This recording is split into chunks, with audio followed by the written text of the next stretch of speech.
Sustentabilidade, participação na COP30, a safra 25 e os desafios de plantar milho e sorgo no Brasil.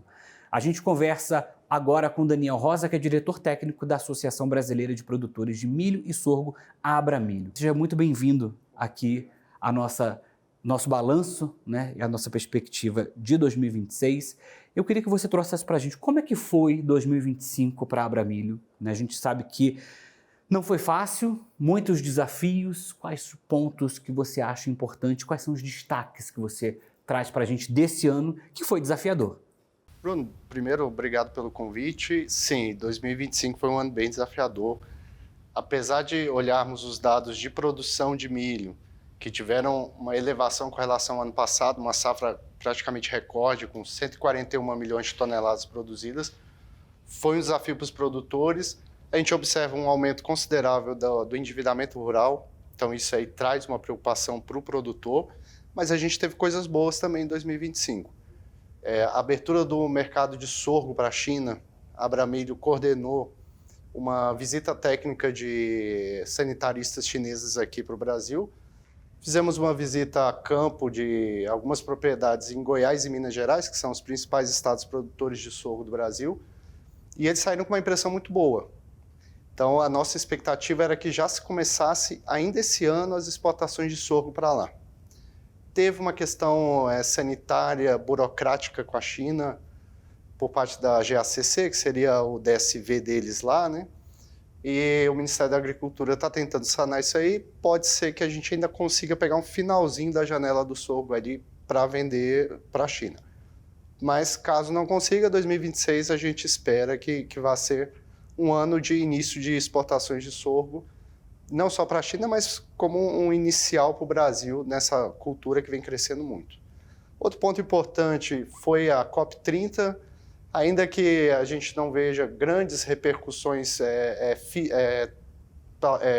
plausíveis aí dos resultados da COP, a Abramilho esteve lá, a gente participou da AgriZone, junto com a Abrapa do algodão, a ProSoja da soja, para falar um pouco sobre como é feita a agricultura no Brasil, sobre a sustentabilidade que o agro brasileiro tem, que é uma mensagem muito importante que o setor é um velho discurso que a gente sempre escuta, o agro se comunica mal.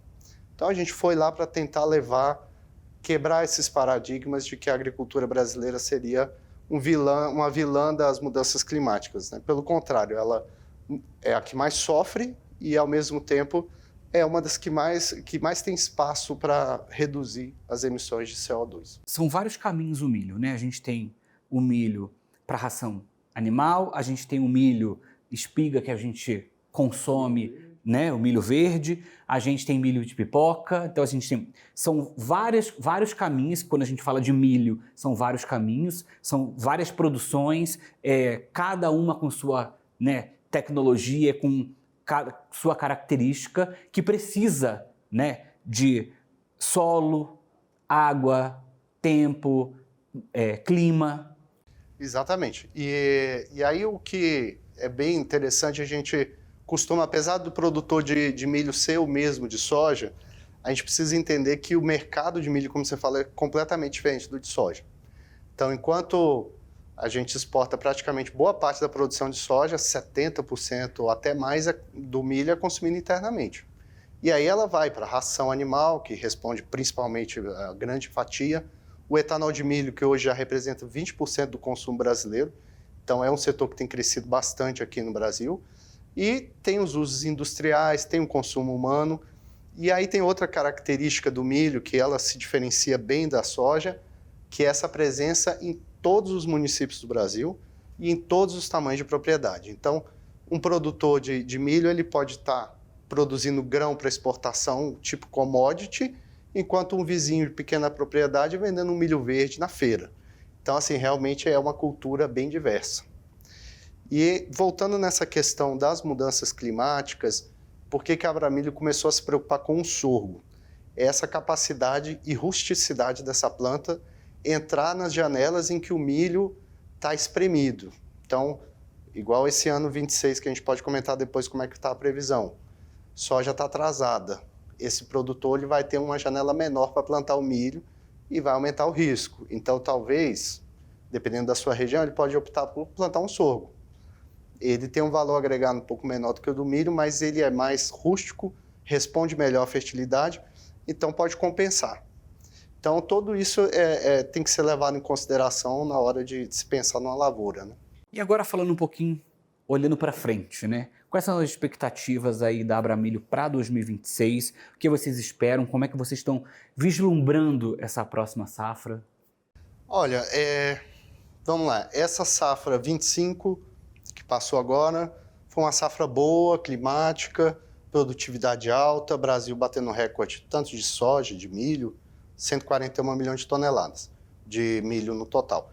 Para 2026, a própria Conab está estimando uma redução para 138 milhões de toneladas, mesmo tendo um aumento pequeno de área. Isso se deve a uma expectativa de que o clima não vai ser tão favorável assim. Mas, até conversando ontem com o Sérgio da Conab, que é um dos responsáveis pelo boletim, a Conab ela solta em novembro todo o estudo que ela fez em outubro. Então ainda está recente, mas, por exemplo, a primeira safra, que é focada principalmente na região sul, a gente viu casos de chuva de granizo no Paraná e Santa Catarina, teve a questão do tufão no Paraná. Quais vão ser os impactos disso na produção da primeira safra de milho? Isso ainda não está totalmente mensurado e a gente só vai saber no mês que vem.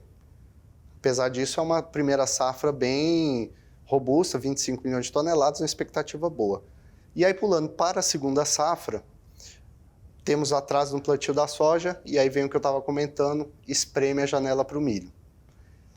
Somado a isso, aumento de custo, né? Então, estão se estimando aí fertilizantes um aumento de cerca de 10% em relação ao ano passado. Não parece um aumento tão expressivo quando você olha assim, é um aumento, claro, mas não é tão grande assim. Mas o problema é que todo ano aumenta um pouquinho, ou um pocão. E isso vai criando, vai se empilhando. E aí, no final, é 10% esse ano, o ano passado foi 15%, e aí, quando chega na hora, o produtor está com aumento de custo, enquanto que o preço do produto dele, ele não está crescendo ano após ano. Ele sofre uma variação anual, e isso, claro, afeta diretamente a margem do produtor. O que isso quer dizer? Janela apertada, custo alto, o produtor diminui o investimento. Diminui o investimento, cai a produtividade. Cai a produtividade, a produção recua também.